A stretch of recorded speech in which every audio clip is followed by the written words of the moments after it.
Yes, Red Zone TV kwoli webale kubanga okyagoberera yonna gy'osinzira okubanga gy'otulabira ate naba kubanga osubscribe nga kikole kirira wansi awo olaba ekigambo subscribe kikwateko kwata kade ka notification obeere nga tomisinga nsonga yonna. Njagala kubaako wano mawulire genkuwa, amawulire breaking news, amawulire gano nga si malungi. Waliwo pastor afudde ng'agoba emizimu mu ndiga emu oba omugoberezi. Oli ku mukutu gwa Red Zone TV, bino ngenda kukubulira bibaddewa era bibaddewo ddi era bibadde bitya. Njagala osubscribinge ate naba kubeera ng'osubscribinga. Bw'oba omaze okusubscribinga genda mu comment section teekamu obubaka olowooza ani pastor kyoyo era olowooza bibaddewa ate ne ku nsonga endala zonna ze tuzze nga tukuwa. Genda mu comment section teekayo obubaka tubeere nga ate tutambula ffenna. Kakati gwe atugoberera wuliriza ebigambo bino naawe eyakatwegattako wulira. Okusinziira ku sources ku kitundu ekimanyiddwa nga Ochuko, ekyalo ekimanyiddwa nga Ochuko, church bagiyita Assemblies, bagiyita Agule Pentecostal Assemblies of God oba PAG. Ngeno church esangibwa ku kyalo bagiyita Ochuko Village.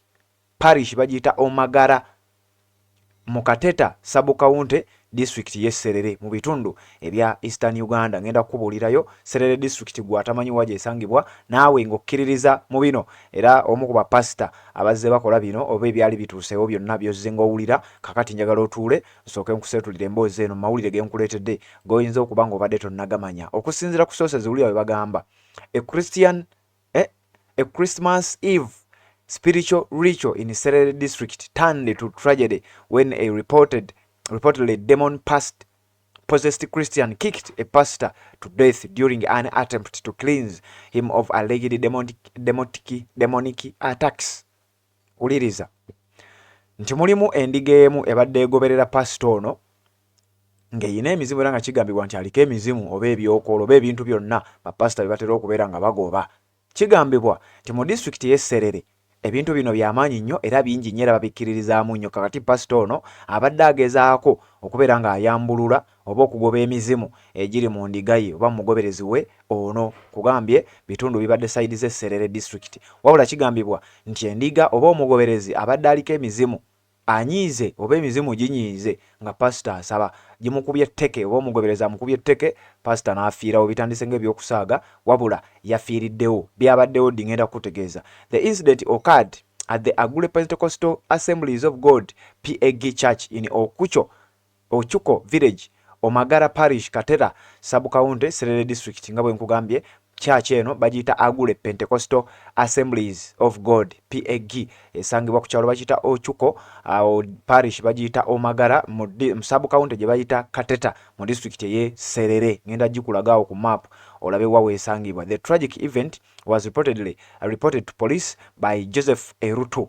Ensonga zino zaatwalibwa ne ku police eri mu kitundu ekyo. The deceased John Michael Ekamu 52 was a pastor at Agule PAG and a resident of Osokotit village in Kateta Sub County. Ono pastor abadde amanyiddwa nga John Michael Ekamu myaka 52 abadde asumba church ye eno emanyiddwa nga PAG oba Agule Pentecostal Assemblies of God. Abamu baadde bakisalako PAG oba Pentecostal Assemblies of God. Abadde asangibwa ku kyalo ekyo nga bwe nkugambye Kateta Sub County district ye Serere. Emizimu gyamukubye tteke paka we yafiiriddewo naye ensonga yabadde etwaliddwa mu b'obuyinza. The suspect, identified as 30-year-old Osagani, the son of Simon Ogwanga from Mutebe village, Omagara Parish, is alleged to have come from Kampala on December 24th, 2024 and was taken directly to the church for prayers by his father. Omuvubuka ow'emyaka 30 amanyiddwa nga Osagani ono nga taata we ye Ogwanga nga babadde babeera ku kyalo ekimanyiddwa nga Mutebe village, Omagara Parish mu district y'e Serere. Kigambibwa nti omuvubuka ono yava mu kibuga Kampala ng'ennaku z'omwezi 24 nga Christmas yankeera agenze mu kyalo kulya Christmas. Bwe yatuuka ku kyalo taata we amanyiddwa nga Ogwanga n'amukwata n'amugamba omanyi tugendeko ku church tusabe bakugobeko n'emizimu egikuliko.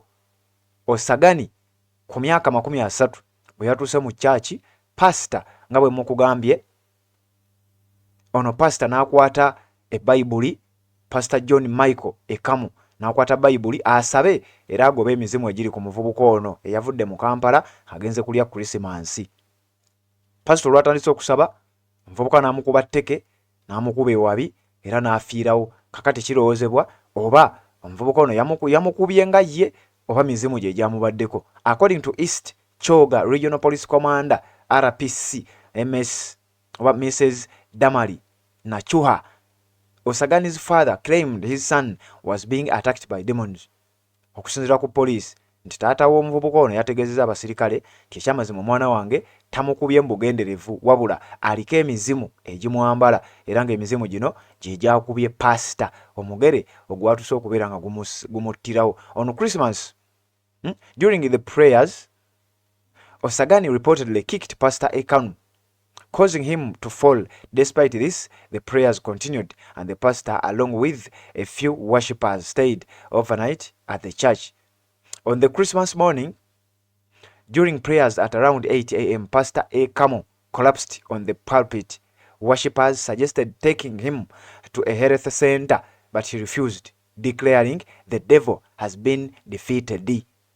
Nti nno ono teyafiirawo ng'abiri mu nnyo ekiro wabula olunaku olwajja ku Christmas yazirise ng'ali ku katuuti abuulira. Era endiga ezimugoberera ne zigamba naye pasita lwaki tetumutwalako mu ddwaliro.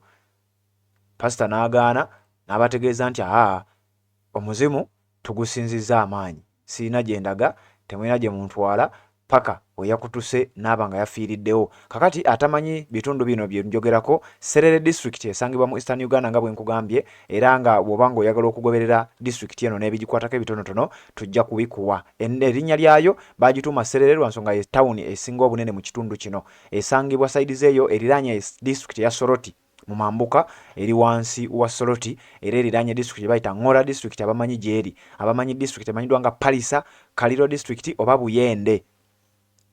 Eyo ze district eziri saidi eyo. Eriraanye ne district eddala gye bayita Kabera Maido, era nga district headquarters oba ekitebe ekikulu kiri mu kibuga ekimanyiddwa nga Serere. Approximately 35 kilometers oba miles 22 okuva mu kibuga ekimanyiddwa nga Soroti.